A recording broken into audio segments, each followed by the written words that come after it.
Bismillahirrahmanirrahim. Assalamualaikum warahmatullahi wabarakatuh. Shalom, salam sejahtera, namo buddhaya, om swastiastu, salam kebajikan, salam rahayu. Nuwun sewu para yai, para nyai, para alim ulama, dan juga semua pemuka agama yang ada di sini, semua ketua ormas. Ini mohon izin kami dari Pokja Moderasi Beragama akan menyampaikan materi selama 8 CPL. Tapi nuwun sewu ini bisa di depan dulu, ada beberapa kursi kosong. Monggo Bu Nyai, pejabat-pejabat, Masya Allah. Monggo di depan dulu, jamaahnya bisa disempurnakan dulu. Bu Nyai, Pak Yai, monggo.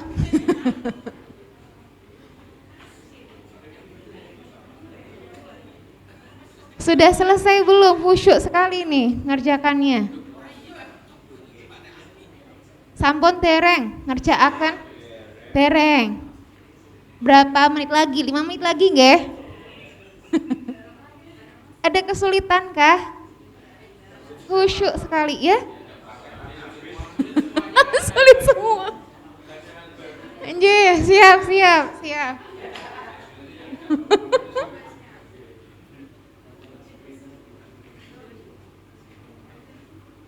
Saya kasih waktu 2 menit cukup.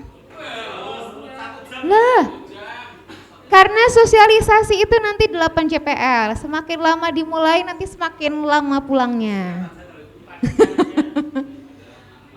Ini posisinya kami dari Pokja, jadi ada standarisasinya. Pas kebetulan saya ini fasilitator nasional moderasi beragama bersama dengan IN. IN-nya ada ada Mas Manggala, beliau Inspektur Nasional Moderasi Beragama. Jadi kami berdua ditugaskan langsung dari Jakarta untuk menemani para yai sedanten. Dadosipun nyuwun ngapunten iki bocah cilik tapi baik Bapak dan Ibu sekalian, saya akan mulai sesi kali ini. Jadi kita nanti pembukaan dulu. Jadi saya akan memberikan alur-alur kenapa harus ada seperti ini, kenapa apa pentingnya dari moderasi beragama, apa pentingnya juga sosialisasi moderasi beragama. Jadi sebenarnya materi pelatihan untuk sosiali moderasi beragama itu materi pelatihan dengan level paling bawah, nuwun sewu. Bukan bermaksud untuk mengecilkan, bukan, tapi terkadang memang pilihan di Satker untuk bisa bisa memaksimalisasi anggaran. Nah, pas kebetulan sosialisasi ini maksimal harus diikutin di 8 CPL. Jadi kalau berdasarkan dari juknisnya, kalau nanti kurang dari 8 CPL, nuwun sewu nanti sertifikat untuk sosialisasi tidak bisa diberikan.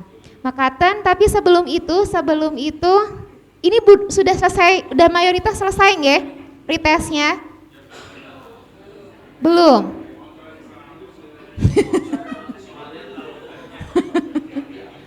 Iya, soalnya memang begitu dan nanti itu dilaporkan juga ke pusat.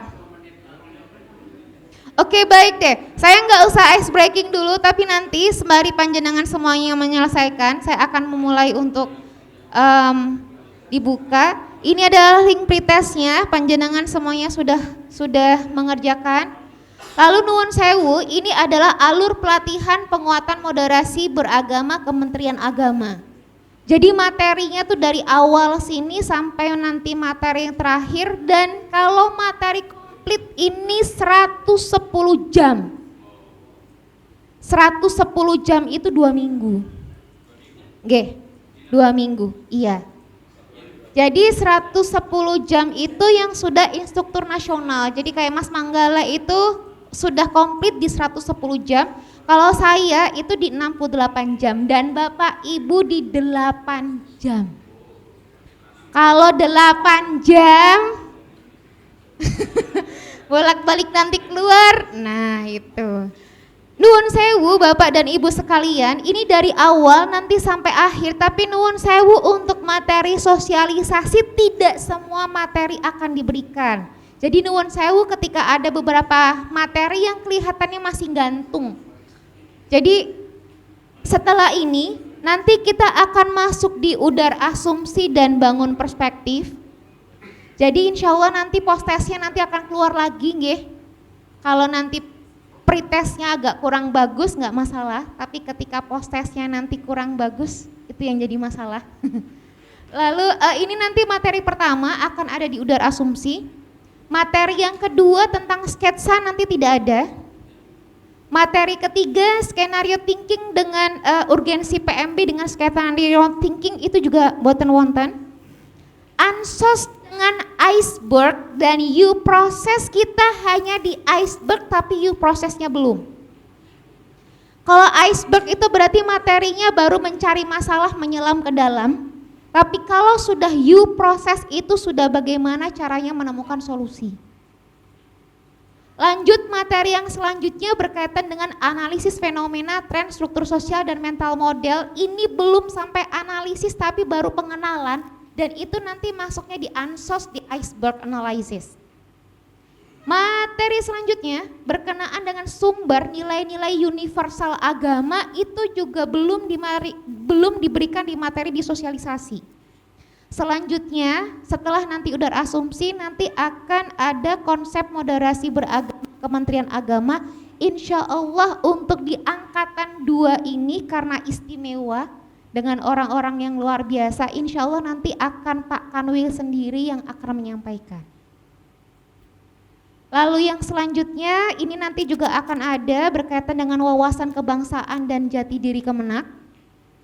Untuk sikap diri Kemenak ini nanti tidak ada. Ekosistem PMB dengan 4D mapping juga boten wonten.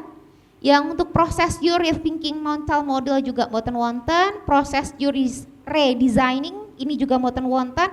Membangun gerakan kepeloporan juga boten wonten. Refleksi nanti ada tapi tidak untuk rencana asli, dan sebelum nanti masuk refleksi ini nanti akan ada 9 kata kunci moderasi beragama.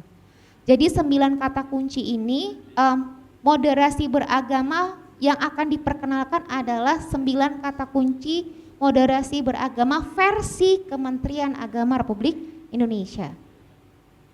Nah selanjutnya nanti ini kalau dilihat dari prosesnya semuanya, kita hanya ada di sini, ini pun perkenalan, udar asumsi, lalu nanti masuknya di iceberg analysis aja tanpa you proses, masuk lagi nanti konsep MB, masuk lagi nanti di sini, lalu nanti setelah di sini nanti akan masuk di 9 kata kunci and the final one is refleksi. Setelah itu inilah pembukaan kita. Nah, nah sebelum nanti masuk materi yang lebih rumit, saya harap Bapak dan Ibu sekalian nanti nuwun sewu handphonenya dilepas dulu. Kita nanti akan ice breaking. Ice breaking caranya begini, sebutkan nama Bapak Ibu semuanya. Misalnya begini, saya Kurnia. Nama saya Kurnia Muhajara, saya Kurnia Muhajara. Lalu nanti sebutkan satu kata positif dan itu harus berbeda semuanya. Misalnya, saya Kurnia Muhajara, saya produktif. Saya siapa? Saya ini gitu ya. Oke? Caranya begitu. Nanti dari depan dulu seret, nanti menuju ke sini, lalu nanti ke belakang. Oke? Konsentrasi poroyai. Nuwun sewu niki. Kula nggih sami, kula nggih teng MUI Kota Semarang, tapi nuwun sewu kula nggih ngisi teng moderasi beragama, tapi niki nuwun sewu sangat niki karena tugas nggih, mboten badhe mboten badhe ngguruhi mboten. Nah, sekarang sebelum nanti kita mulai ke udar asumsi nuwun sewu, nanti saya minta tolong untuk disebutkan nama panjenengan sedanten plus satu kata positif. Saya Kurnia Muhajara, saya produktif. Ngoten nggih? Nggih, monggo Ibu. Iya, coba berdiri. Iya, satu-satu. Saya, misalnya Ibu apa? Ibu namanya siapa? Lalu nanti satu kata positifnya apa? Ya.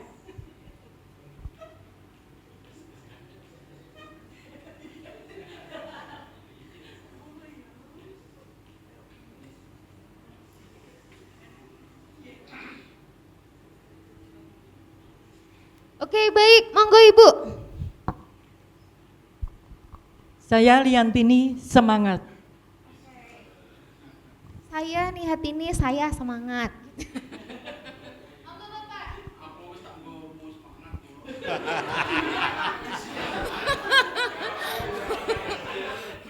Saya Yuris Karno, yaitu optimis. Saya optimis. Baik, monggo. Monggo Yai. Saya Sofi, saya optimis.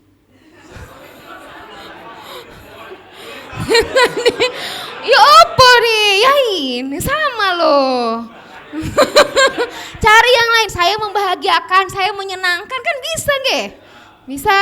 Saya Sofi, saya bahagia. Asik.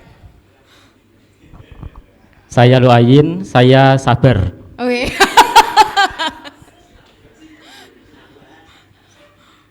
Saya Warsan, berpikiran positif. Wih. Saya Yunitri, bangga sebagai bangsa Indonesia. Wih. Saya Untung, berjuang. Wih. Saya Furin, saya aktif. Wih. Kanan-kanan. Saya Sulistiawati, pantang menyerah. Wih. Saya Rina, tetap semangat. Oke. Saya Siti Ismiatun, kerja keras. Saya Komaria, saya mantap alias makan tempat. Saya Siti Romlah, saya suka. Saya Yuswa Sutarso, maju terus. Maju terus. Saya Cuk Suartono, komitmen. Saya Khalid, enjoy. Saya Majid Surya. Saya Sukisno, romantis. Oh.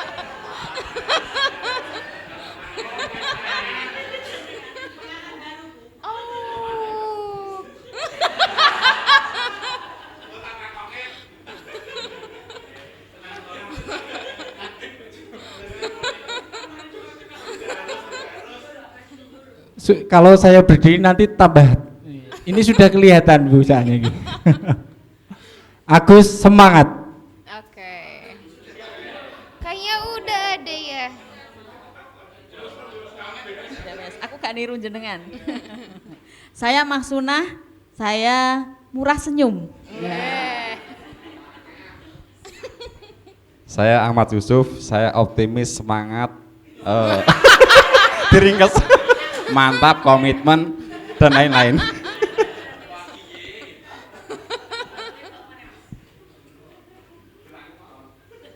Suryani Kamali, saya laki-laki.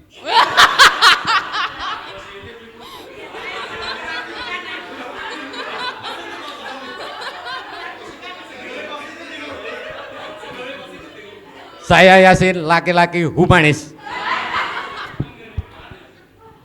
Saya Jurotunisa, saya berpikir positif. Saya Arif, ikhlas beramal. Saya Sofyan, saya insya Allah bisa. Saya Maksum, tidak nakal. Positif tenan itu positif. Saya Budi Sudiarso, logis. Nah, karena logis Pak, karena saya guru matematika ya. Saya Umi, saya pembelajar. Ifta Farihah, luar biasa. Saya Yuni Purwati, hari ini saya harus lebih baik dari hari kemarin. Saya Sih Marni, ikhlas. Saya Pak Mimin Haryanto, ayo kita bisa. Saya Marsi, mantap.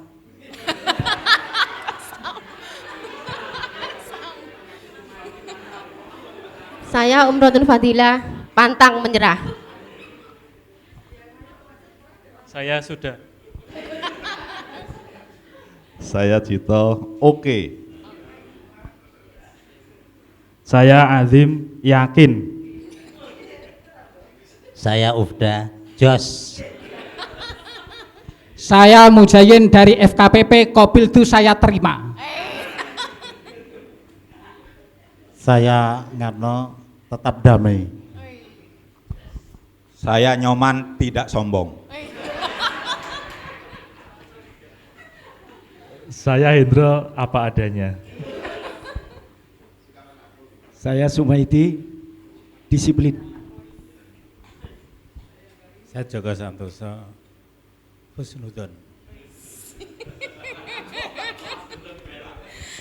Terima kasih. Tepuk tangan untuk kita semuanya. Bapak-bapak, ibu semuanya, nanti ada yang namanya power whoosh, nggih. Jadi di moderasi beragama itu ada yang namanya power whoosh.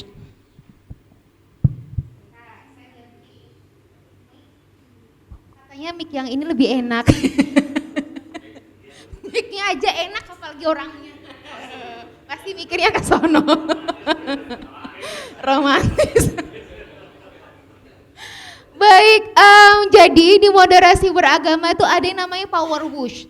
Jadi power whoosh itu berfungsi untuk memberikan energi positif dan mengeluarkan energi positif. Nah, nanti caranya misalnya ketika saya bilang power whoosh gitu ya. Nah, nanti bersamaan, tapi jangan keburu-buru, semuanya serba sabar. Jadi power whoosh 1, 2, 3. Oke. Kita coba dulu. Power whoosh. 1, 2, 3. Saya sudah bilang ya, kan jadi 1, 2, 3 baru whoosh. Ayo coba diulang lagi. Power whoosh. 1, 2, 3 whoosh. Gitu, jangan keburu-buru. Baik Poro Yai, ini adalah materi kita yang selanjutnya, yakni berkenaan dengan udar asumsi membangun perspektif. Ini nuwun sewu, nanti agak sedikit banyak bahasa Inggrisnya, tapi nuwun sewu sangat.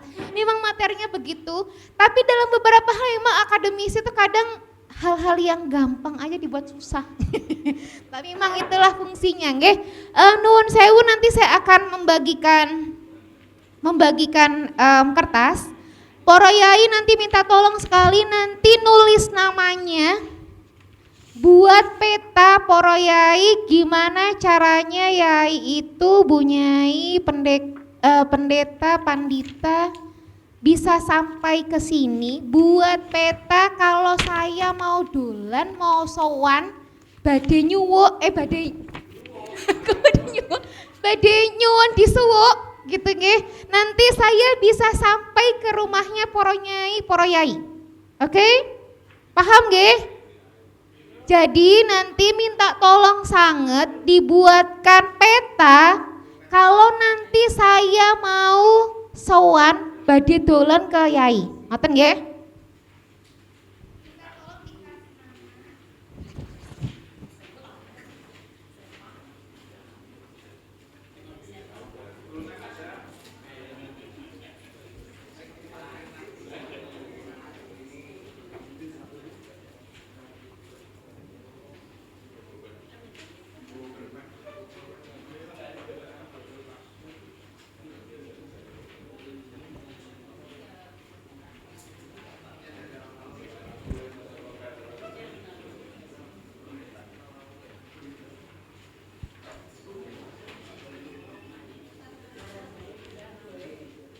Ada yang belum punya? Kurang? Waktunya 2 menit aja. Sampun? Buat peta, beri nama, lalu buat peta. Kalau nanti saya mau main ke rumah Bapak dan Ibu, saya bisa menuju ke tempat Bapak dan Ibu tanpa kecelek. Nggak usah tanya-tanya, jadi saya langsung bisa to the point. Oh iya, kalau mau main ke rumahnya Pak Khalid berarti saya langsung bisa menemukan rumah Pak Khalid. Misalnya, dari sini, dari rumah menuju hotel atau hotel menuju rumah.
Kalau dilihat dari ekspresinya antara pasrah, bingung.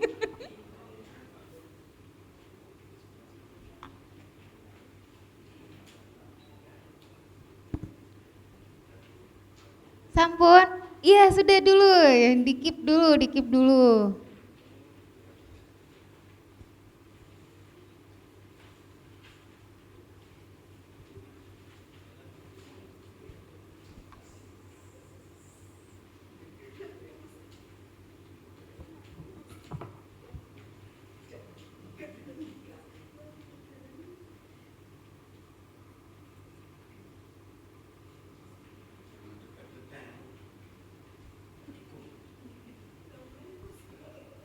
Udah, nanti dulu.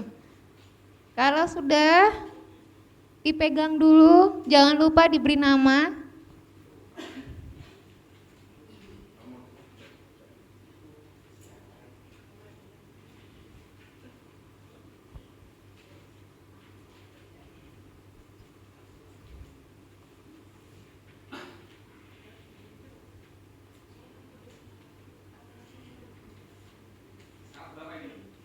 Ya, skala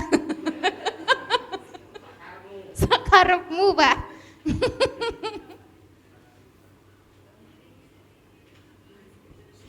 Sedetail mungkin, mau dikasih utara, selatan juga boleh, mau dikasih skala juga boleh. Sehingga nanti saya bisa yakin kalau mau jalan-jalan tuh, kalau besok ke Blora lagi nggak kesasar.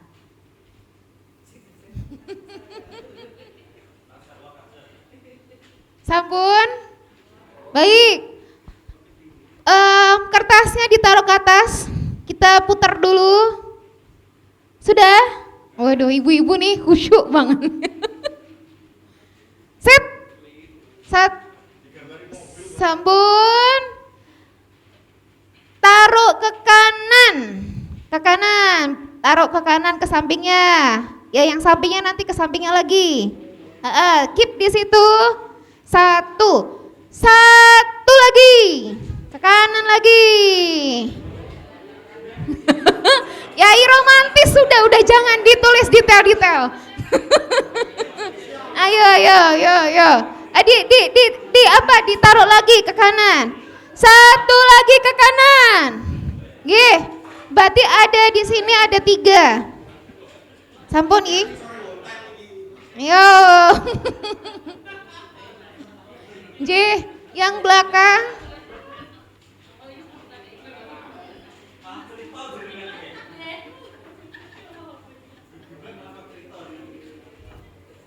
Monggo Yai, nuwun sewu.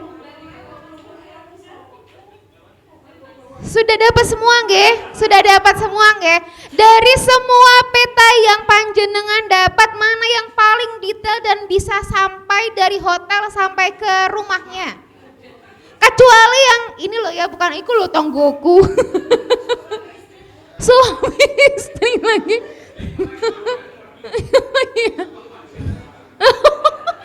Lo kok iya pas ya?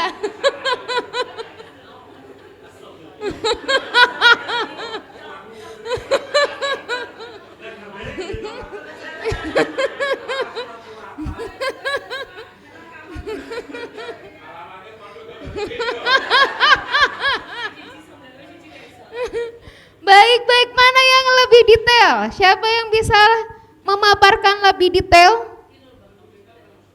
Detail tuh jadi begini, tanpa harus kenal ini kayaknya saya bisa nyampe deh. Nggak usah Google Mapan, nggak usah telepon-teleponan, pasti saya sampai. Sinten? Paling nggak jelas. Kenapa nggak jelas Bu? Sinten Bu?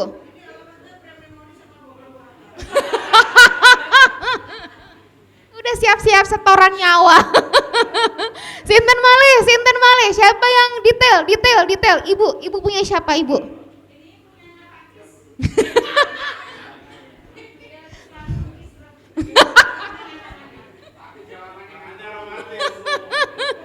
Kayaknya Pak Kis tadi paling lama ya, kayak paling lama ternyata nggak berbentuk.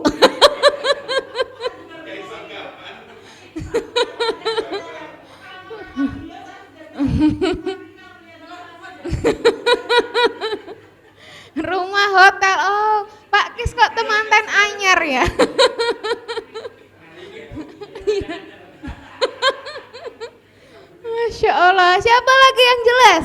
Yai.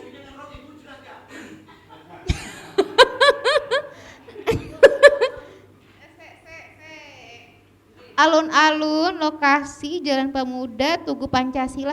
Tugu Pancasila tuh yang di depan situ kah? Oh, berarti saya nggak tahu dong. Enggak, tadi tuh saya sudah jalan-jalan. Kok alun-alunnya kok kotak ya Pak? Alun-alun, Jalan Pemuda berarti alun-alun, berarti menuju ke sana ya? Kan ini barat kan ya? Ini menuju ke sana iya, sholatnya saya ke sana itu barat, timur, sana utara. Oke, berarti di sini. Alun-alun. Enggak, saya bingung. Bundi malih, siapa yang detail? Sini.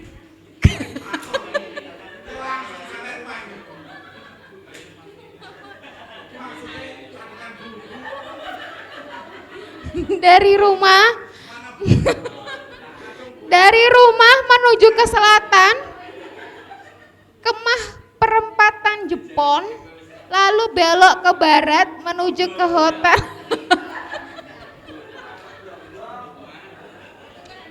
Sinten malih, iki peta kok malah nulis belanjan.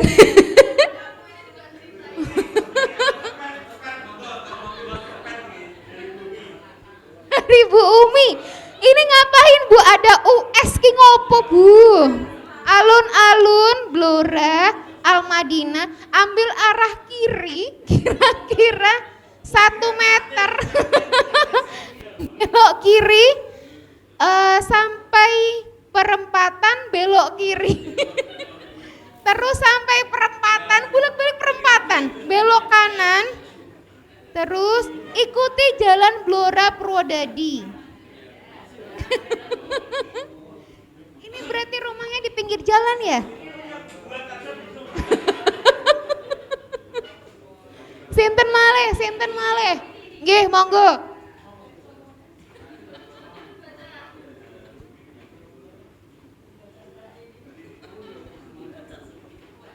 Sini, saya bacakan.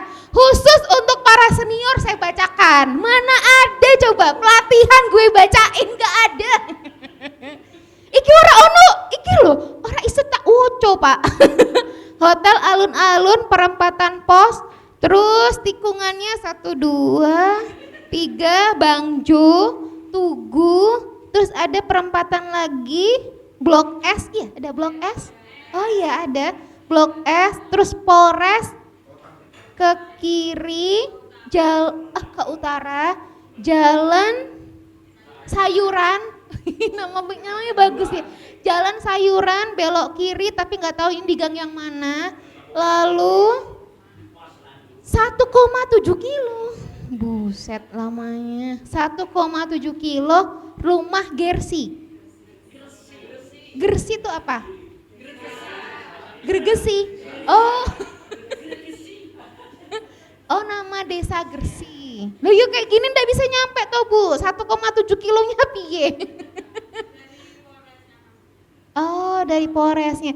Bapak dan Ibu, kalau misalnya saya seperti ini dikasih peta yang seperti ini kira-kira nyampe enggak?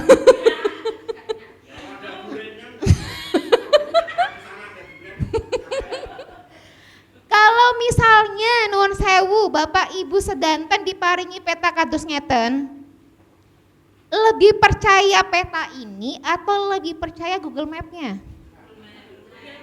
Padahal Google Map juga kadang-kadang blondroke loh.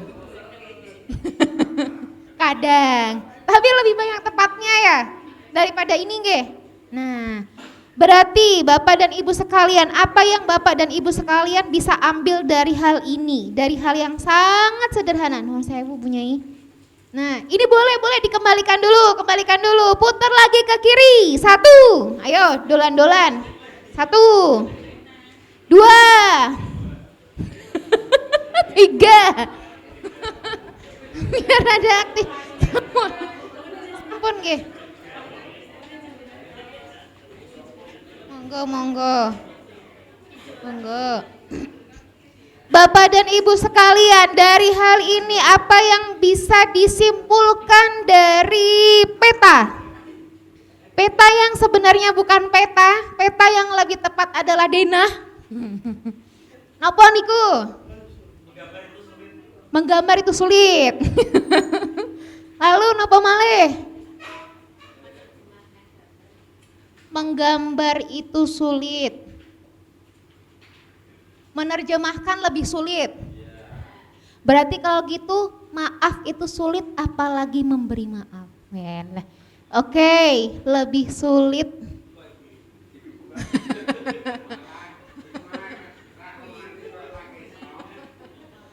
Apalagi menggambar itu sulit, lebih sulit lagi menerjemahkan apa malih? Butuh kecerdasan. Lah terus yang segini banyaknya nggak cerdas. Ayo.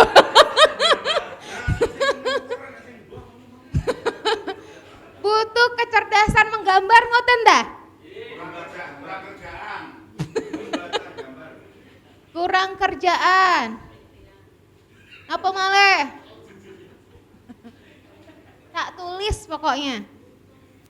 Dari peta itu sebenarnya apa yang bisa disampaikan?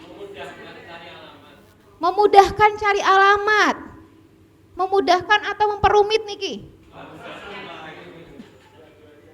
Untuk mengetahui hotel ini menghadap kemana.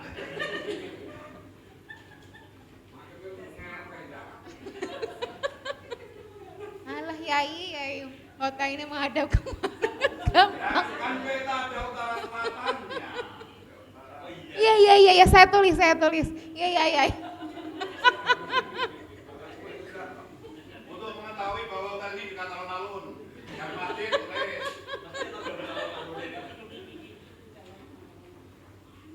Apalagi? Satu tujuan banyak jalan. Satu jalan banyak tujuan. Satu jalan banyak tujuan. Sudah Pak. Tapi kenapa bapak-bapak, kenapa nggak ada yang percaya dengan peta-peta yang ditulis, yang digambarkan tadi? Bingung. Menyesatkan. Halo, kayak kalau handphone ketinggalan juga nggak deg-degan. Iki kok bojoku piye ya ngerti apa gak ya?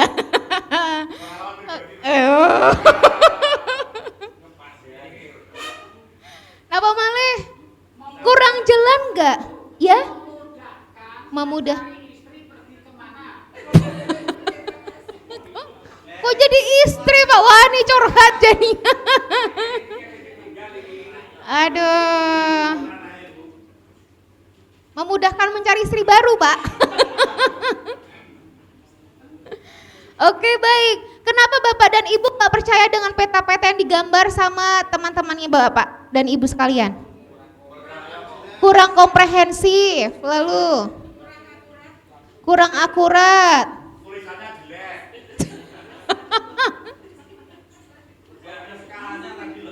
Tulisan jelek, skala minus skala, bulat, kurang jelas,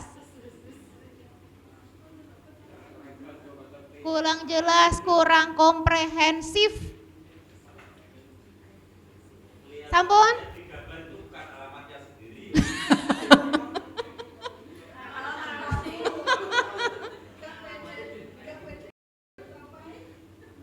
Oke. No comment saya kalau udah alamatnya orang lain, no comment. Jadi kesimpulan yang paling relate dengan moderasi beragama adalah ini. Peta bukanlah wilayah. The map is not territory. Jadi sebenarnya peta itu hanya sebagai alat bantu.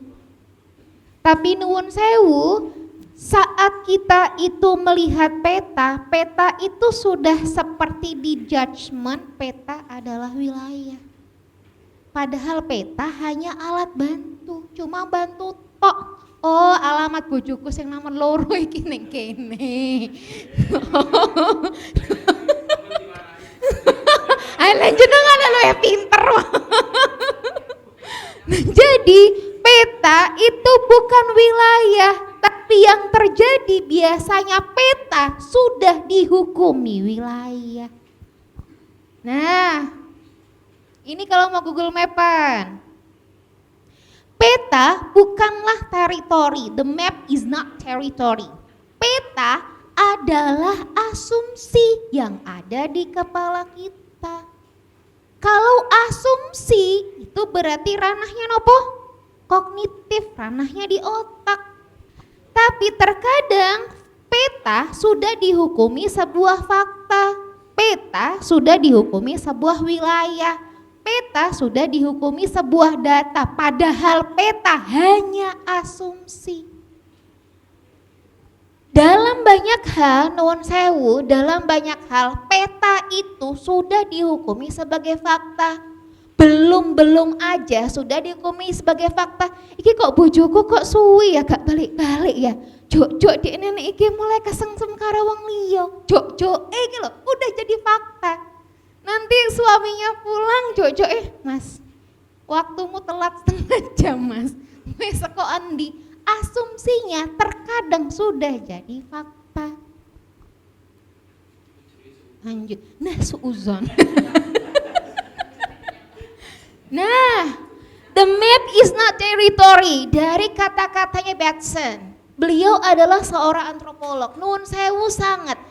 Peta adalah realitas internal yang mewakili isi kepala.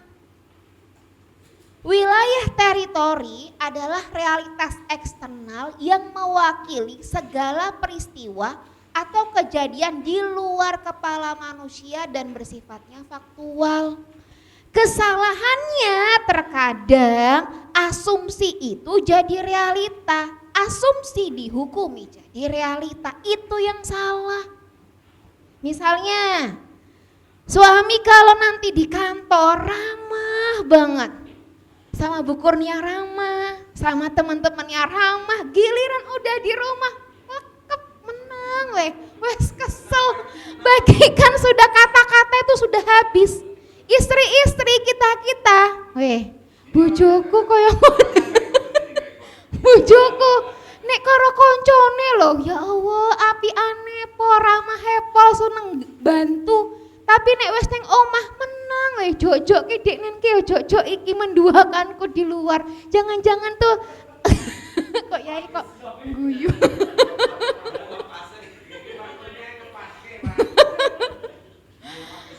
Peta bukanlah wilayah yang sebenarnya. Seseorang nuwun sewu terkadang lebih memilih menciptakan peta. Menciptakan peta pikiran sendiri dibanding berhubungan langsung dengan realitanya. Jadi terkadang asumsi itu sudah sudah menular, sudah memberikan hal-hal yang kurang bagus dan itu jadi nanti dihukumin sebagai fakta. Padahal baru asumsi, baru nembe gege iki lho, nembe gege tapi ki sudah seperti hukum. Lanjut. Nah, ini lebih susah lagi tapi insya Allah saya akan mulai menyederhanakan. Ini ada yang namanya ladder of inference. Inference ini artinya penyimpulan. Kalau penyimpulan itu berarti cara kerja untuk menyimpulkan. Makanya di sini bukan ladder of conclusion, tapi ladder of inference, bagaimana cara seharusnya, sebaiknya tangga itu nanti berjalan. Nuwun sewu sangat, ini kan ada pengalaman di sini. Di sini ada aksi. Nuwun sewu sangat, gig yang tadi, asumsi yang tadi, kalau tidak ada filter, kalau tidak mau banyak dengar, dari pengalaman yang ada, udah langsung bisa di action. Dari prasangka yang ada, udah langsung bisa di action di sini. Padahal baru kok bojoku kok beberapa hari ini kok udah pulangnya kok jam 11 malam yo. Padahal bojoku ki jam 5 ki wis senengane wis balik. Iki kok seminggu kok yo ngene terus ki opo yo? Jok kok yo kesengsem karo rondo sebelah omah isine. Asumsinya itu sudah jadinya aksi. Baru di sini itu sudah wah kira iso nih, ini nggak bisa nih didiamkan ini kayak begini. Nah, padahal nuwun sewu di sini udah langsung bisa dihukumi di sini. Biasanya istri menyambut dengan ramah, tiba-tiba udah nggak lagi ramah. Karena apa? Terkadang asumsi yang ada di otaknya itu sudah menjalar semua anggota tubuhnya yang biasanya senyum jadi manyun. Nuwun sewu, ibu-ibu tuh kalau sudah bermasalah, Pak, niku boten malih cerewet. Nek istri itu masih cerewet berarti masih normal. Istri itu masih jaluan berarti masih normal. Tapi nek boten jaluan, boten cerewet niku boten normal. Ada hal yang disimpan dalam hatinya. Gege tadi itu jadi sesuatu. Ini nuwun sewu jadi kalau udah lagi nggak jaluan itu berarti ada sesuatu. Trahnya wong wedok nuwun sewu ngomongin gini, perempuan itu kan setiap hari mengeluarkan 20.000 sampai 22.000 kata per hari. Normal. Bapak-bapak hanya 7.000 kata per hari, normalnya cuma 5.000.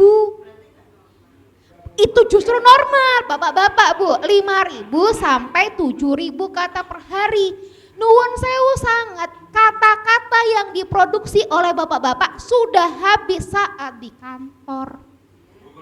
Iya siap, oh boleh, Nggih, siap. Siap. Kenapa sebaiknya berkorban itu dengan jantan, bukan betina?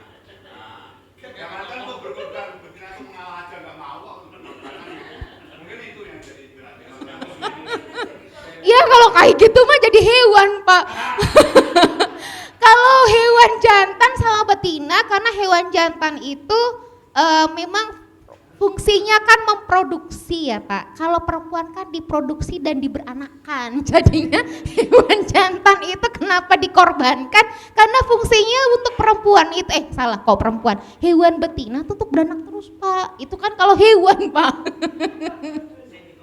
Jadinya jadi fungsinya dalam beberapa hal nuwun sewu, dalam beberapa hal itu ini kenapa di sini ada real bird, ada interpreted bird. Di sini itu kepaan sayapnya itu dia kepaannya besar. Tapi terkadang yang kita interpretasikan itu dia adalah lingkup.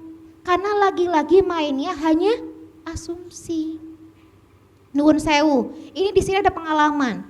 Dalam pengalaman nuwun sewu, kenapa Allah kasih para orang alim, orang-orang terpelajar itu kenapa neokorteksnya lebih tebal daripada batang tengkorak. Ini nanti saya akan bicara berkenaan dengan otak nggih. Ini nuwun sewu ini muter-muter karena nggak ada flip chartnya. Oke, saya yang sebelah sana deh.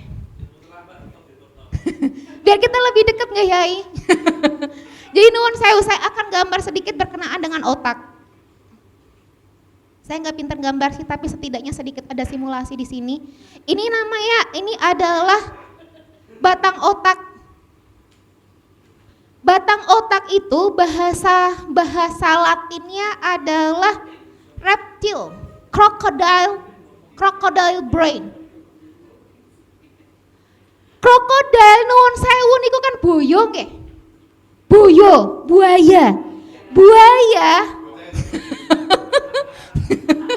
Nah, otak buaya. Di sini ada yang namanya otak buaya. Sebenarnya Bapak Ibu sekalian, yang namanya buaya adalah satu-satunya hewan yang dia setia sampai mati. Karena buaya hanya bisa membuahin satu betina, satu jantan untuk satu betina. Tapi kalau sekarang konotasi dari boyo itu playboy, senengan wedoan kan ngoten nggih. Padahal aslinya enggak. Yang namanya buaya itu hewan paling setia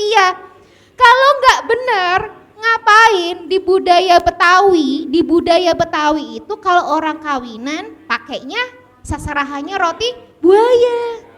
Nah sekarang pakainya pancen hotman pares itu boyo. Wong seneng kan pancen boyo. Bukan itu sebenarnya. Jadi ada konotasi dari kata buaya sendiri. Nah di crocodile ini atau di reptilia brain, semua orang nuwun sewu ini, semua orang itu dia berkembang dengan pesat dan semuanya berkembang secara sempurna. Dari otak ini, nuwun sewu, dari otak trakea di sini, dari otak krokodil di sini, semua orang karena berkembang secara sempurna, secara tidak langsung gampang banget untuk bisa tersulut emosinya. Di sini naik lagi sedikit itu ada yang namanya midbrain.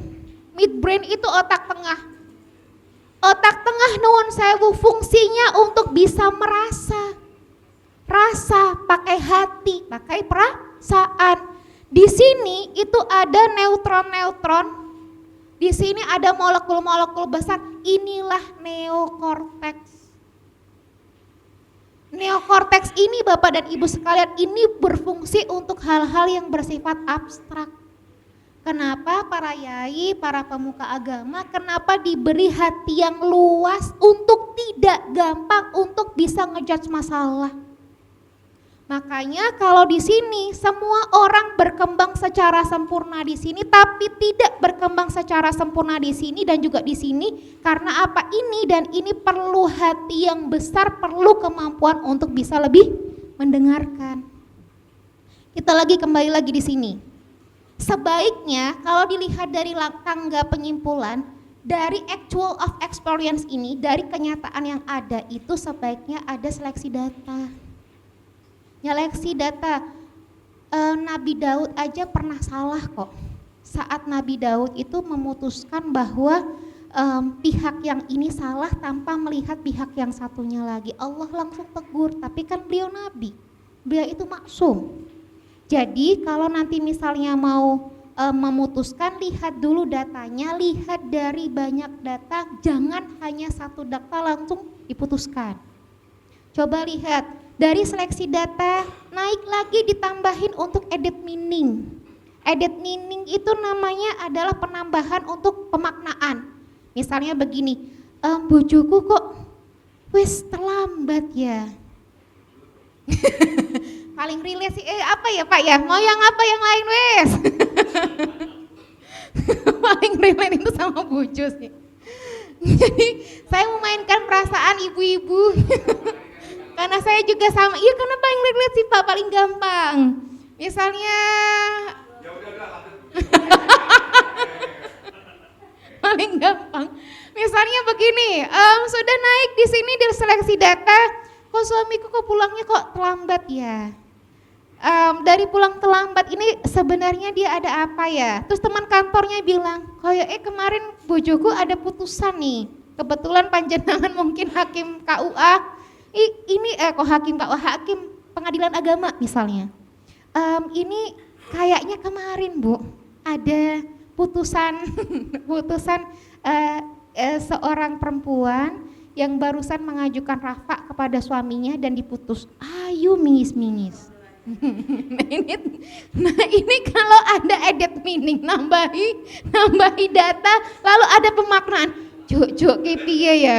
Bojoku kok wis mulai iki kok piye ya? Lanjut lagi di atas ada asumsi. Waduh, jangan-jangan suamiku kok sudah mulai. Suamiku kok ini ya? Kok ada janda muda kinyis-kinyis, kemarin baru putusan, juk dinin mulai kesemsem. Bukan apa-apa, karena akung saya juga hakim agama, disuruh sama ayah saya, ayah udah deh lebih baik jangan lagi jadi hakim agama karena banyak janda yang diputus ibu. Jadi uti saya itu sempat was-wasan dan bilang ke ayah saya, kok bapakmu kok iki ya le, jadi hakim agama kok akeh budi ya, banyak janda ibu kok deg-degan. Terus akhirnya belum sampai pensiun, terus akung saya tuh memutuskan untuk pensiun muda. Karena itu uti saya takut tergoda janda kembang.